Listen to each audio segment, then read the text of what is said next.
But let's go back, just Eric, talk a little bit about. Um, so obviously the Chinese Navy keeps getting bigger. The U.S. wants its Navy to grow again.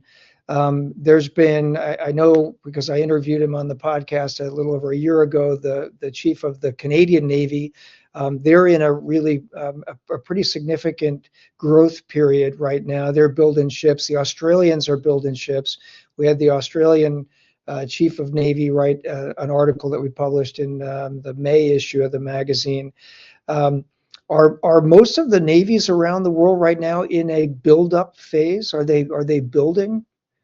Yes, the what's happened is that after the global war on terror transition to kind of this global competition of main world powers, and countries were really looking at it's very challenging to stay neutral when you see some of the aggressive stances that are happening, for instance, in the South China Sea and things by China. So a lot of them really have been looking to the West, and as part of that, and after the attack, the Russian attack on Ukraine in 2022, what we've started to see is the West has really started taking notice and is massively increasing their defense funding and capability.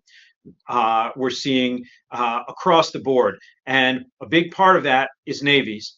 And of course, as you know, when you have a ship, it takes many years from design to conception, and from design conception, and then once it enters service and production, of course. So what's happening is that the ships that were designed and built in the beginning of the global war on terror after 2001 are now, their programs like Littoral Combat Ship are now wrapping up, and new generations of warships that have been built with entirely new sets of requirements for peer competition, potential war with a peer adversary, are now coming onto and hitting the waters. And we're starting to see that in ships, submarines, aircraft, and the technology is really, really impressive.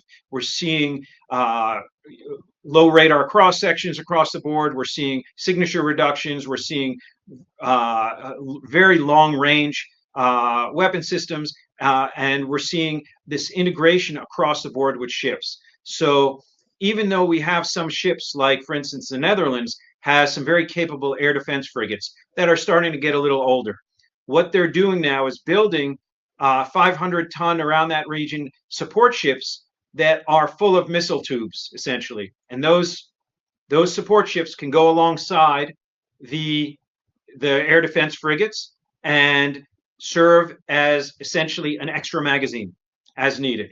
So those kind of innovations we're really seeing our NATO allies take advantage of. And the hard part's going to be not just increasing the capability, but increasing the capacity to build a lot of these things.